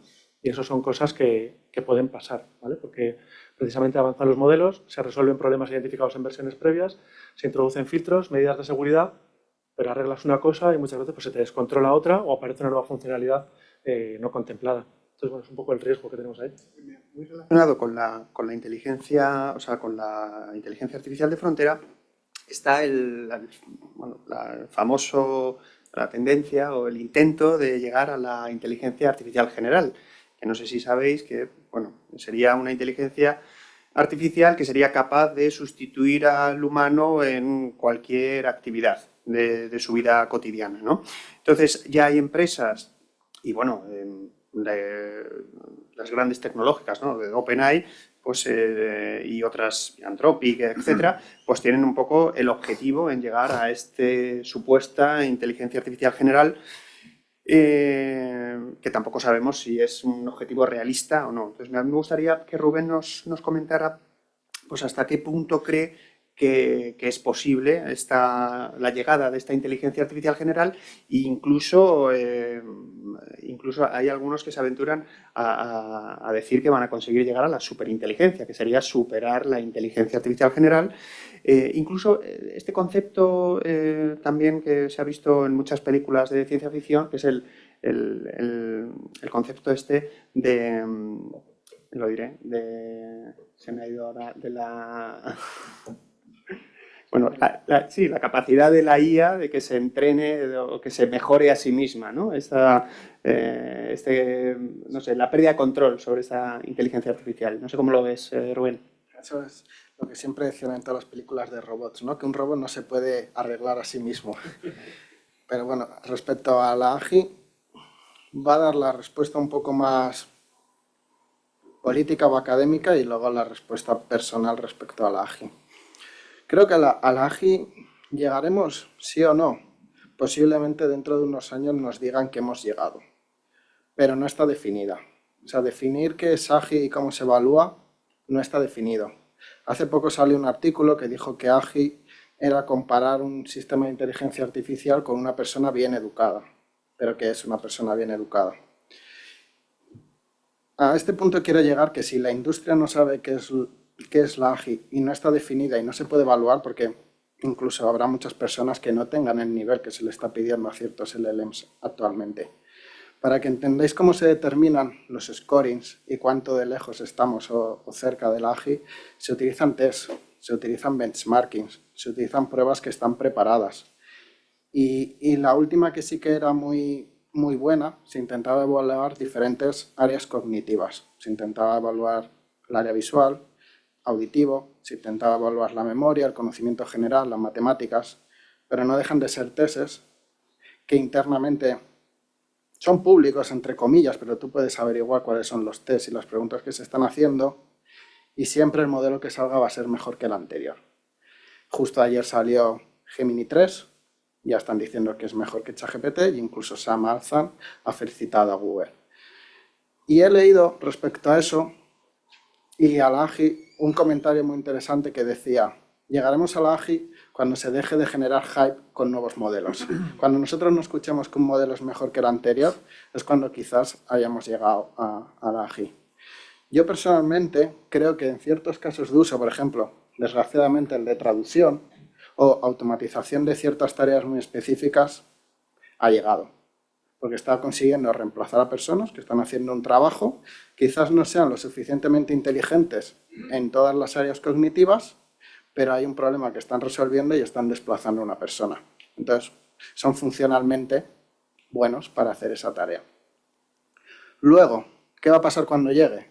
Cuando llegue la AGI va a ser insostenible, pero sobre todo en términos ya de costes para las empresas normales. Por más que nos pongan 6.000, 10.000, 100.000 GPUs, es imposible de ejecutar de manera automática, masiva y de una manera correcta. Estamos hablando de modelos que tienen 1 trillón de parámetros. Parámetros es la medida que se suele utilizar para decir cuánto de complejo es un modelo. Y hace poco se desveló que Gemini 2.5 podría llegar a tener 1.2 trillones de parámetros. Es algo impensable. Cuando hablamos de memoria de GPU, podríamos traducirlo a necesitar 1.000 gigas de memoria de GPU, entre comillas, porque eso no va a ser funcional ni lo vas a poder hacer mover adecuadamente, y serían en torno a 200, 300 GPUs para ejecutar ese modelo. No lo va a poder hacer la empresa normal. ¿Qué están haciendo las empresas? Utilizar modelos de 1 billón de parámetros, 4 billones de parámetros, estamos hablando de una escala 1000 veces más pequeña, que te permiten ejecutarlos de manera masiva, resolviendo problemas súper concretos y automatizando tareas. Así que la AGI está muy bien para las inversiones, para la carrera que están haciendo de egos ciertas empresas tecnológicas, pero para el resto de la población lo que nos interesa es que los modelos sean funcionales, sean pequeños y se puedan adecuar a una tarea que a nosotros nos interese automatizar.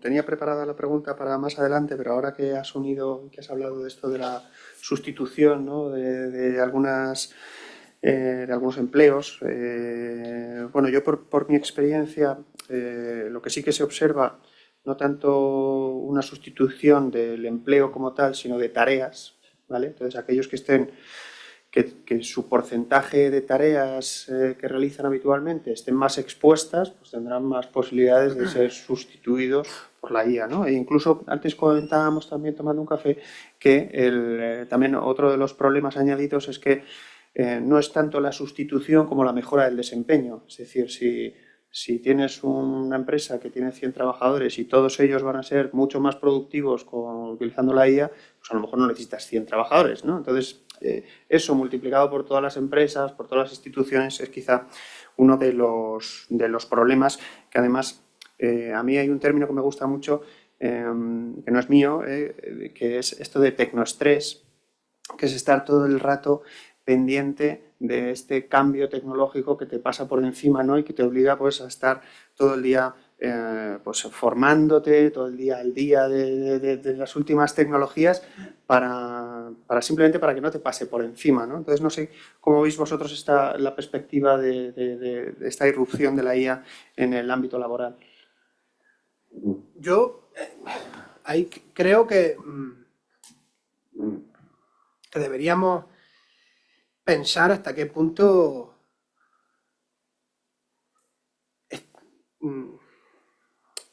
determinadas actividades humanas tienen que ser automatizadas. Porque a lo mejor hay actividades que no deberían ser automatizadas. Y estoy pensando, bueno, por ejemplo, el arte. Claro, otra cosa es que pensemos que una máquina puede ser un artista. Pero es que yo pienso que una máquina no puede ser un artista. Porque una máquina no tiene gracia, ni tiene don, ni tiene un don. En cambio, los humanos sí que tienen eso. Eso que llamamos gracia y que es difícil de definir. Y que en el flamenco lo denominan duende. Una inteligencia artificial puede tener duende. Hombre, si decimos que el flamenco o la música es una simple combinación de notas que proporcionen cierta coherencia, pues decimos, bueno, pero claro, es que eso no es la música es otra cosa, igual que la poesía no es una simple combinación de palabras, sino que es dotar a las palabras de un sentido, es trasladarnos a otro lugar, en fin, hay un cierto propósito. Por un lado, por la cuestión del arte, pienso ahí que podríamos tirar bien, y luego también por la cuestión de los cuidados. ¿Puede una máquina solucionar el problema de la soledad? O sea, la inteligencia artificial puede solucionar el problema de la soledad. Si le llevo a mi abuela o a mi abuelo una Alexa, bueno, a lo mejor puede preguntarle algunas cosas a la Alexa y tal, pero al final no vamos a solucionar el problema de la soledad. Y hay actividades humanas, como son las actividades relativas a los cuidados, que son buenas en sí mismas, no por el resultado que reportan, ¿de acuerdo? Porque muchas veces automatizamos determinadas actividades porque el resultado que reportan pues es más eficiente, nos permite, siempre nos fijamos en el resultado, en que nos permite ganar más dinero, nos permite ahorrar tiempo, etcétera. Pero es que hay actividades que son buenas en sí mismas. Hay actos humanos que son buenos en sí mismos, como es el acto de cuidar. Es verdad que a veces el cuidado puede ser tedioso porque tampoco hay que romantizar el cuidado, ¿eh? Pero el cuidado es un acto, en fin, que ennoblece a las personas y el espíritu humano. Entonces, pienso que las sociedades tecnologizadas tendríamos que definir muy bien qué actividades no nos conviene automatizar. Porque eso podría constituir un debilitamiento de lo humano y de la humanidad. Y entonces podríamos abrir, podríamos entrar en un escenario de demasiada incertidumbre, ¿no?, para los humanos. Entonces, bueno, pues no sé hasta qué punto es conveniente que automaticemos según qué cosas. Igual el querer, se puede automatizar el querer, el amor, se puede querer a una máquina, se puede amar a una máquina, se puede reducir el amor a un lenguaje numérico, en fin. Sí, ahí tenemos el ejemplo de la película Her, ¿no? Que llegan a crear una inteligencia artificial que sustituye a las relaciones, ¿no? Y, en fin, en este sentido también me llama mucho la atención esta tendencia que incluso pues, se han hecho eco los medios de comunicación de utilizar las inteligencias artificiales como psicólogos o como, ¿no? Quiero decir, ya traspasando una frontera un tanto, en fin, no sé cómo veis esto, Rubén, Javier.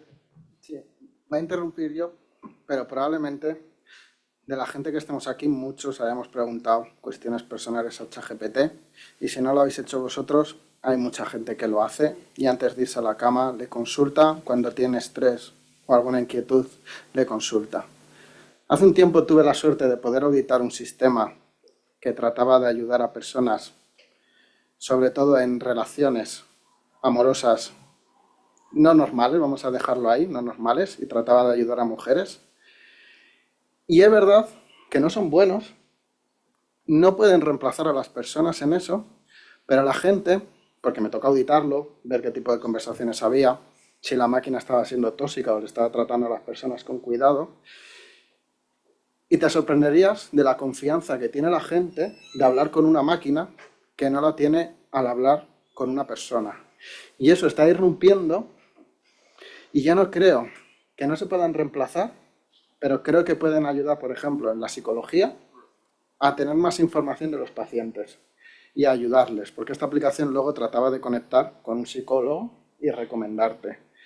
Bueno, ese era su business, al final, todos tratan de tener negocio, pero bueno, lo que vengo a decir es, no va a sustituir, pero la gente tiene cierta confianza a hablar de ciertos temas con la inteligencia artificial que no hablaría con una persona, porque sienten, sobre todo, confidencialidad, la IA nunca te juzga y siempre trata de darte la razón o trata de que no sientas que te está contradiciendo lo que tú dices y te dice, sí, tienes razón, y se sienten muchísimo más cómodos.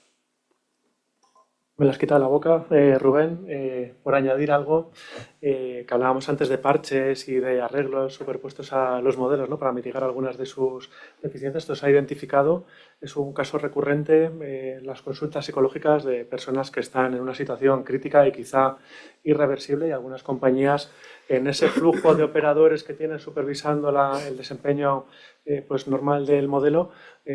Creo que lo publicaron en agosto, ¿no? Del 25. OpenAI lo incorporó en ChatGPT, que cuando identificaba que podía haber un riesgo de suicidio inminente, pues rápidamente derivaba a un operador, que es el que asumía la conversación, y tratando de hacer algo. Que bueno, habría que ver hasta dónde pueden llegar, pero desde luego es algo que se ha llegado a incorporar porque se ha visto que es el confidente perfecto. Si os parece, yo tengo muchísimas más preguntas, pero vamos un poco justos de tiempo. Si os parece, podemos dar la palabra al público. No sé si aquí hay alguien que quiera hacer alguna pregunta. Pues mira, Juan Francisco. Hola, buenos días. Me ha encantado vuestra exposición, vuestros argumentos, todo, ¿vale? Pero hay una cosa que tengo que matizar, y es que, Antonio, Luis, has hecho un contexto que me gustaría que lo recordásemos los dos cuando hablabas de por qué es necesario permitir que estos medicamentos salgan al mercado, por qué es necesario que la inteligencia artificial la usemos. ¿Recuerdas ese contexto? Sí. Vale. En ese contexto hiciste una afirmación que, no una afirmación, en tu desarrollo se entendió que no existen mecanismos en Europa para regular, para proteger al ciudadano, y sí existen. Sí existen. En efecto. Entonces, la inteligencia artificial, va a haber una agencia, se llama Agencia de Supervisión de la Inteligencia Artificial, de la que yo represento aquí ahora mismo, y que va a evitar que, en la medida de lo posible, siempre somos humanos y siempre tenemos un problema, de evitar que haya IAs con riesgo, prohibidos, o que causen un riesgo para el ser humano en sus derechos, en su seguridad y tal. Y de la misma forma que lo hay para el medicamento, la Agencia Española de Medicamentos y Productos Sanitarios, de Agencia Española de Alimentación, o sea, que está constantemente vigilando que no se introduzcan en Europa productos que sean nocivos para los europeos. Te invito a ti y al resto de los que nos están escuchando a que busquen por internet ICSMS. Es la plataforma europea donde hay una parte pública, privada y pública, pero la parte pública puedes ver todos los días todos los productos que se retiran del mercado, todos. Sobre todo juguetes, es una cantidad inmensa. Y ahí ves que existe una fuerza muy fuerte en Europa que está regulando, que está supervisando para que lo que nos llegue sea beneficioso. Entre ello, la inteligencia artificial, cuando tengamos el permiso de este APL que está a punto de salir, pues que supervisaremos y entrará en ICSMS. Le tenemos también ICSMS, pues tal servicio, es nocivo, tal, se retira del mercado. Solamente esa matización porque es importante.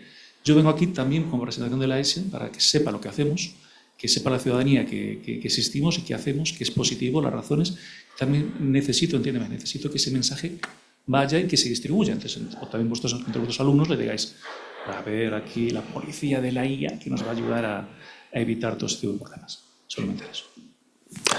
Sí, en fin, lamento si he trasladado la imagen de que la inteligencia artificial está desregulada en el contexto europeo. No está desregulada. Hay autoridades europeas que regulan la introducción y la aplicación de inteligencias artificiales en función de la perspectiva de riesgo, que la última ley europea de inteligencia artificial se basa en esa perspectiva de riesgo. No, obviando lo que yo quería es que creo que es fundamental reconocer esa premisa, que hay sistemas de inteligencia artificial en las vidas reales, en la vida real, de las que no podemos conocer su trazabilidad al 100%, y que en muchas ocasiones, como habéis dicho antes, reportan datos que configuran la opinión pública. Y eso pues constituye un riesgo y nos sitúa frente a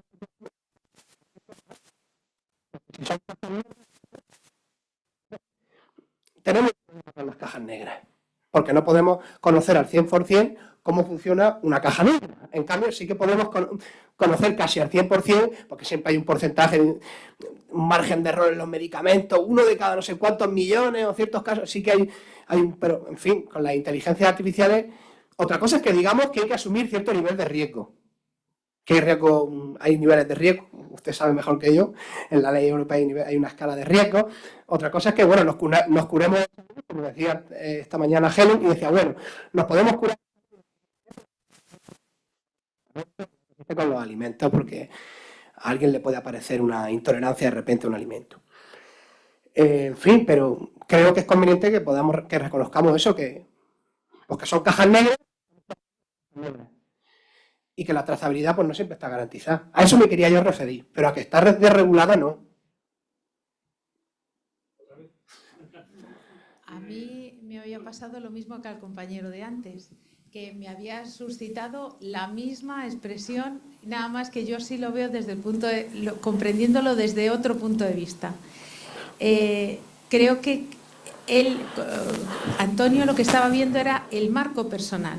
La persona no cuestiona que la tecnología sea mala.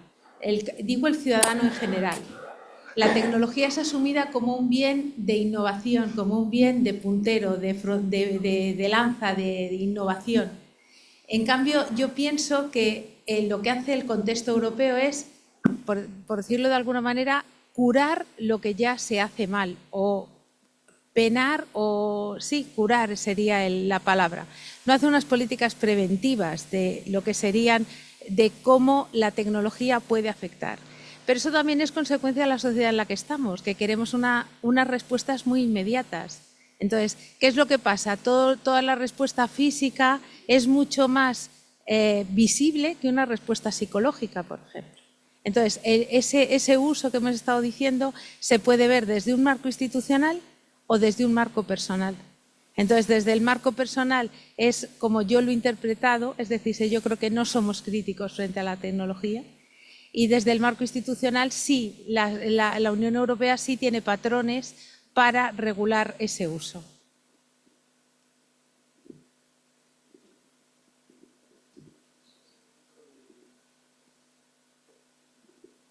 Creo que durante tu intervención ahora, creo que has confundido trazabilidad con explicabilidad.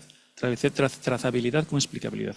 Trazabilidad sí la podemos hacer. En el momento que se toma una decisión, se va a hacer trazabilidad de todas las decisiones, entrada y salida. No es importante porque es la explicabilidad, como decían los compañeros, lo que está lejos de nuestro conocimiento en redes neuronales profundas, basadas en árboles de decisión, no hay, tenemos explicabilidad perfecta todavía. O sea que sí, simplemente que cuando es trazabilidad realmente es explicabilidad. Y a la compañera de aquí atrás, como comentarte, de que no se trata de sancionar. Nosotros, y esto te voy a poner un ejemplo, tómamelo como no sé quién habló, escuché la voz, ¿no? Vale.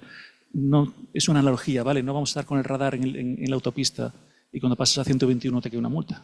No vamos a hacer así. Nosotros vamos primero a guiar a las empresas, siempre. Y solamente se va a sancionar a las que repitan, no nos hagan caso o que pasen de nosotros. O sea, no vamos a sancionar. Realmente os comunico una información privilegiada de ahora que me acaban de pasar, que al parecer se va a retrasar 15 meses la regulación de los HRI, de los altos riesgos. En ese tiempo acabo de proponer al director de la ESIA, le he propuesto, pues 15 meses vamos a guiar a las empresas para que no metan la pata en regulación. O sea, no vamos a sancionar, vamos a avisar. Cuidado, esto no lo puedes hacer, y solamente si pasan de nosotros, es cuando llegado el momento vamos a sancionar, pero cuando pasen de nosotros. O sea, vamos a hacer más una guía que un sancionador. Vale, es importante saberlo, que se comunique a la ciudadanía que no vamos aquí vamos a evitar los peligros, los riesgos, pero no vamos a andar ya detrás a poner multas.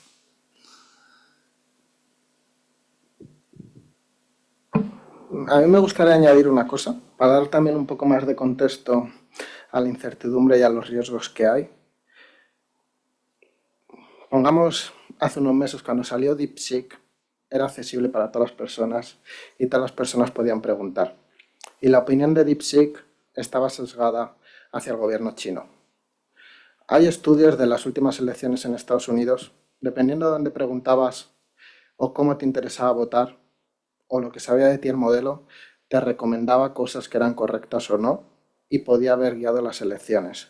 Entonces, se puede regular, pero hay muchas cosas como ChatGPT, DeepSeek, se crea una web súper rápido, es accesible por toda la gente y hay que usarla con cuidado. Y creo que no tengo más tiempo, pero Creo que ese es un caso concreto. Lamentablemente es que se nos acaba el tiempo.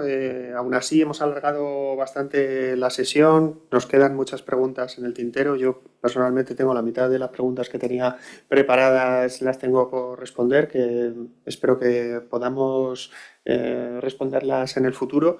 Desde luego, lo que sí que me queda claro es que hay muchas cuestiones que conviene tener en cuenta a la hora de utilizar estos modelos, que debemos, como profesionales de la información, además hablo ahora, de ser conscientes de ello a la hora de implementarlos en nuestras instituciones. Me da rabia no haber podido hablar de la inteligencia artificial en la sombra y de otras cuestiones que ahora mismo pues, están afectando a muchas instituciones y a muchas empresas e incluso poniendo en peligro, además, también, pues, en fin, a la propia seguridad de estas instituciones.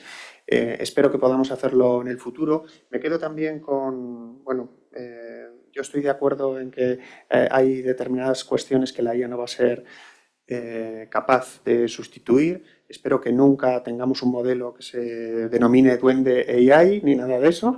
Y nada más, os agradezco a todos haber asistido y nos vemos esta tarde a las 4:15 en la última sesión. Perdón. Ahora vamos a hacer la entrega de los premios universitarios José López Yepes.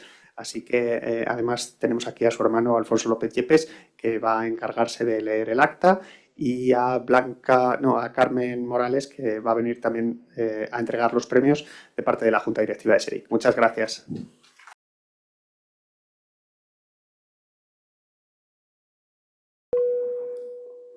Inicio yo. Bueno, primero dar las gracias, muy agradecido porque el año pasado he estado aquí, bueno, esta ya creo que es la tercera vez, con lo cual el recuerdo hacia mi hermano está, como vemos, vivo, permanente y bueno, y es una alegría también familiar y como hermano y como compañero de tantos años, ¿no? Tengo que leer el acta, me dicen, es un poquito larga, pero bueno, lo leeré un poquito deprisa. Acta del jurado del al proyecto universitario más innovador en el ámbito de la gestión de la información y de la documentación. El jurado del 11 Premio José López Yepes al proyecto universitario más innovador en el ámbito de la gestión de la información y de la documentación que otorga la Sociedad Española de Documentación e Información Científica SEDIC, en colaboración con el Departamento de Biblioteconomía y Documentación de la Universidad Complutense de Madrid, formado por doña Juliana Potezán Albu, doña Yolanda de la Iglesia Sánchez, don Carlos López Osa, ahora sí, don Carlos López Osa García, doña Carmen Morales Sanabria, doña Carmen Palmira Ruiz de Clavijo Martínez, don Juan José Prieto Gutiérrez, presidente del jurado, y don Víctor Manuel Villapalos Pardiñas, secretario del jurado. Ha decidido el día 17 de noviembre de 2025, a las 12 horas, un poquito más tarde, que tras analizar la documentación presentada por los candidatos se otorguen los siguientes premios. Primer premio, Elena de Troya Landero Tarrat, por el trabajo final de máster, la gestión de la información como garante de transparencia en el reporting de sostenibilidad, estudio comparado de prácticas empresariales y marcos normativos, dirigido por la doctora de la Universidad Carlos III de Madrid. Destaca por ser un trabajo metodológicamente coherente que propone una visión novedosa y relevante sobre la organización, conservación y difusión de información no financiera y su contribución a la trazabilidad, credibilidad y cumplimiento normativo, todo ello bajo un componente práctico con posibilidad de aplicación en el ámbito empresarial. Segundo premio, Eduard Lazo Arolas, por el trabajo final de máster, guardar partida los derechos de propiedad intelectual en la preservación de videojuegos, dirigido por la doctora de la Universidad Complutense de Madrid. Su propuesta distingue la industria del videojuego como producto cultural novedoso y de gran valor para la que es necesario establecer soluciones de preservación para garantizar su conservación a largo plazo. Tercer premio, Raquel Galache de la Fuente, por el trabajo final de máster, aplicación sostenible del modelo OAIS en entornos domésticos para la preservación digital de colecciones multiformato. Estudio de caso de una biblioteca familiar del siglo XX con recursos técnicos y económicos limitados, dirigido por el doctor Jesús Robledano Arillo, de la Universidad Carlos III de Madrid. El estudio aborda la problemática de adaptar y adecuar de forma sostenible el modelo OAIS para garantizar la preservación digital de archivos digitales gestionados por personas no cualificadas, extendiendo su aplicación más allá de la práctica profesional. Por unanimidad, el jurado también ha decidido otorgar una mención especial a Susan Margaret Correa Núñez por el trabajo final de máster, metodología para el diseño e implementación de un sistema de gestión documental SGD, impacto en la rendición de cuentas del sector seguros, dirigido por el doctor de la Universidad Carlos III de Madrid.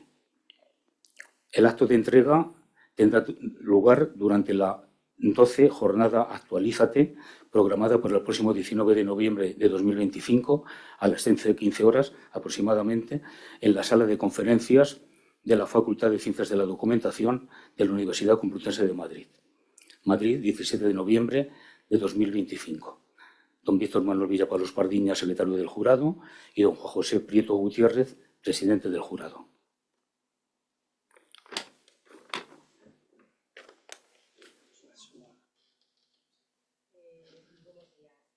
Tenemos a dos de los ganadores, concretamente del primer y del segundo premio, hoy con nosotros, que van a intervenir. Así que vamos a dar paso primero a Elena de Troya, que ha sido la ganadora del primer premio, y después a Eduard Lazo, ganador del segundo premio. Hola, buenas tardes. Creo que se me oye. Sí. Vale. Pues nada, buenas tardes a todos y a todas. Es un honor recibir este reconocimiento y la verdad es que no me puede hacer más ilusión. Me encantaría estar ahí presencialmente, pero bueno, no ha sido posible. Me gustaría empezar dándole las gracias al jurado, a CEDIC y al Departamento de Biblioteconomía y Documentación de la Universidad Complutense de Madrid, y sobre todo por su apoyo a la investigación en nuestro sector, por hacer posible este premio y por haber considerado mi trabajo digno de él.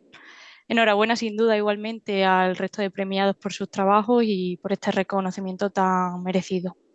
Me gustaría dedicarle el trabajo o de cierta manera agradecer este trabajo a 3 universidades públicas que también son muy importantes para mí.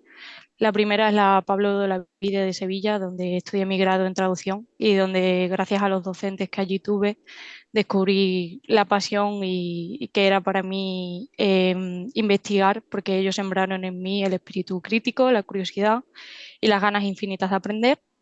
Igualmente me gustaría agradecérselo a la Universidad Carlos III de Madrid, donde he cursado este máster y he realizado este TFM.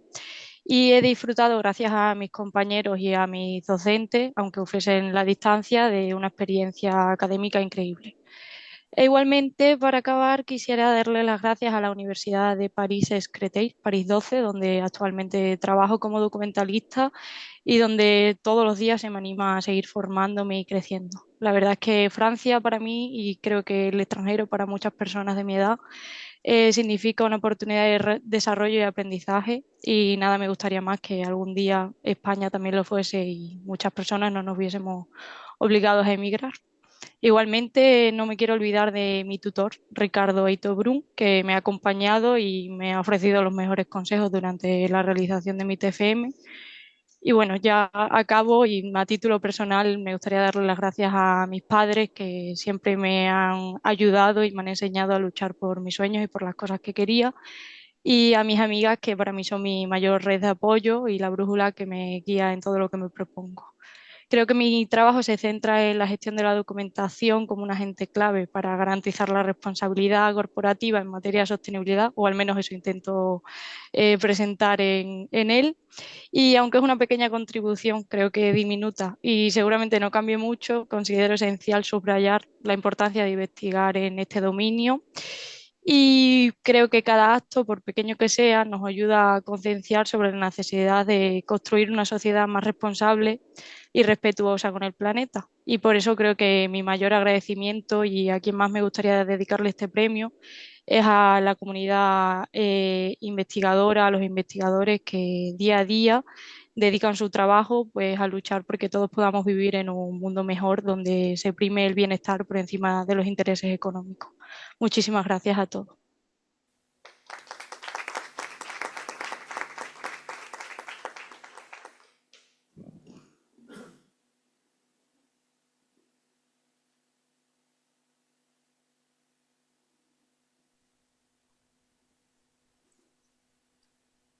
Hola, buenas.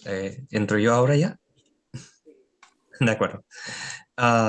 Bueno, buenos días. Primero felicitar al resto de premiados del premio José López Yepes que entrega el SEDIC.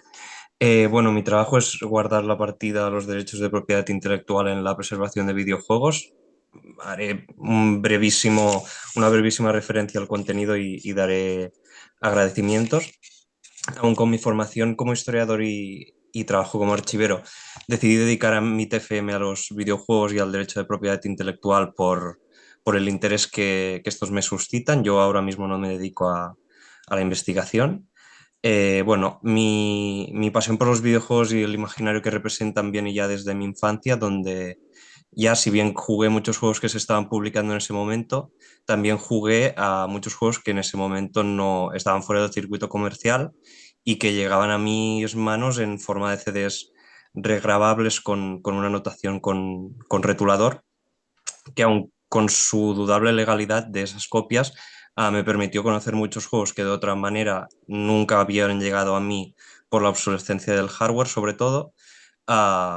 Y esto es uno de los motivos por los que acabé haciendo el trabajo sobre eso. Con esto no defiendo la piratería de software, sino que el trabajo pretende encauzar de forma legal a la emulación destinada a la preservación digital, que en ese momento aún estaba en sus inicios. Todo esto está destinado a que los juegos sean accesibles para las próximas generaciones y no se conviertan en los media antes de caer en dominio público.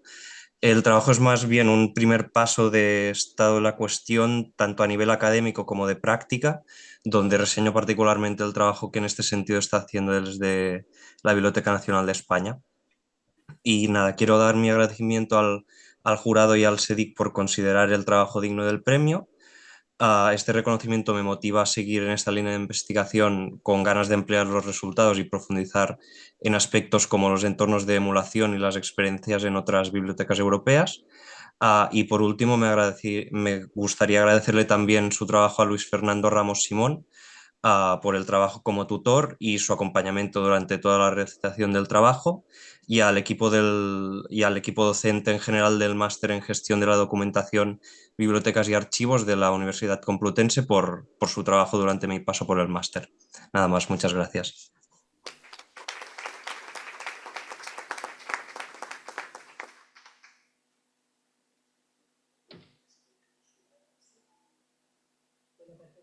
Enhorabuena, gracias. Enhorabuena a todos los premiados y clausuramos la sesión de la mañana para volver a estar aquí con todos vosotros a las 4 con la mesa de la tarde y después ya las conclusiones y el fin del evento, ¿de acuerdo? Muchísimas gracias a todos y enhorabuena de nuevo.